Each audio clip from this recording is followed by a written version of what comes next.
Once upon a time, there lived a young king. He was fair, wise, brave, and generous. Everyone in the kingdom loved and admired him. Now there came an emperor. After conquering and devastating many kingdoms, this emperor's eyes turned towards the young king's kingdom. The young king fought bravely against this emperor. Sadly, he lost and was captured and brought in chains to the emperor. The emperor loved to mock his enemies by asking them tough questions in exchange for their freedom. He told this king that he would be free to go back to his kingdom if he answered the emperor's question. The question was, what does a woman really want? The young king thought for a while. What does a woman really want?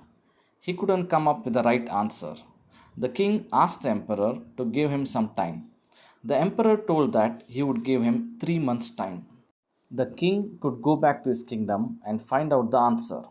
After the given time period, the king had to provide the emperor with the right answer. Failure to do so would result in the destruction of the young king's kingdom. The young king returned to his kingdom and told his wife, the queen, and his best friend, the general of his army, what situation they were in. They promised to stand by him through this difficult time. The king now started to ask various women in his kingdom the question, what does a woman really want? His wife wished for his love till the end. The king's mother wished for her son's safety. A small girl wished for more toys. A young girl wished for a handsome man in the kingdom to marry her. Another woman wished her husband stopped drinking. He listened to all of them, but he knew all those were not the right answer. Now, one of his wise men suggested he go to the old witch living in the forest in the kingdom. Desperate for the right answer, he visited her. She listened to him while he told her the question and what lied ahead if the right answer was not given. The witch told him that she knew the right answer, but she had a certain condition. If the king wanted the right answer, then he would give his best friend, the general's hand in marriage to her. This enraged the king because his best friend was the most handsome and eligible bachelor in the entire kingdom.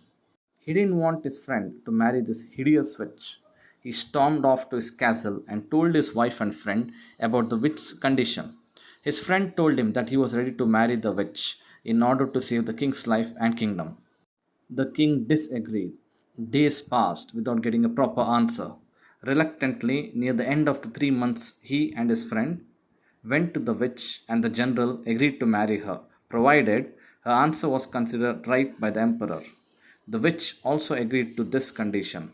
So the witch told them the right answer. The king then went to the emperor, who had camped outside his kingdom, and requested a meeting with them. When the king was brought into the presence of the emperor, he answered like this. The answer to what a woman really wants is this.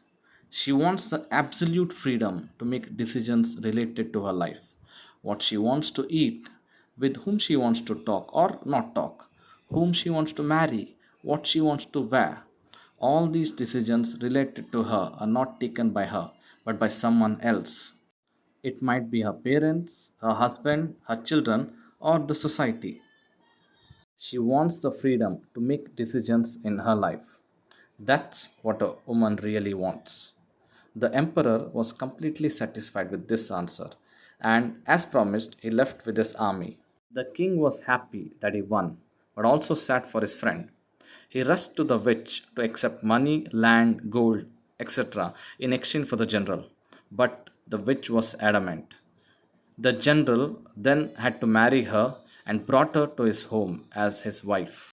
On their wedding night, he went to his bedroom hoping to find a hideous creature in his room, but instead he found a beautiful woman sitting on the bed. He asked her who she was, and the woman told that she was a witch herself. She told him that she had learned magic that could transform her into a beautiful woman for half a day. She asked her husband to decide when he wanted her to be beautiful, during the day or during the night. The general thought, if he tells her to be beautiful during the day, then every night he would be lying to a hideous creature. But if she remains beautiful during the night, then he had to walk with the hideous witch during daytime, where people would sneer at them. He thought and thought. Finally, he got a solution. He told the witch that being beautiful or not was a decision related to the witch's life. It was not his decision to make. So he told the witch to take the decision of her life. He would be happy with any decision that the witch would take because that was what she really wanted. The witch smiled at him and said that what he said was true and that she wished to remain beautiful not just for half a day but throughout. She chose to remain beautiful forever. Moral of the story is the answer to the question, what does a woman really want?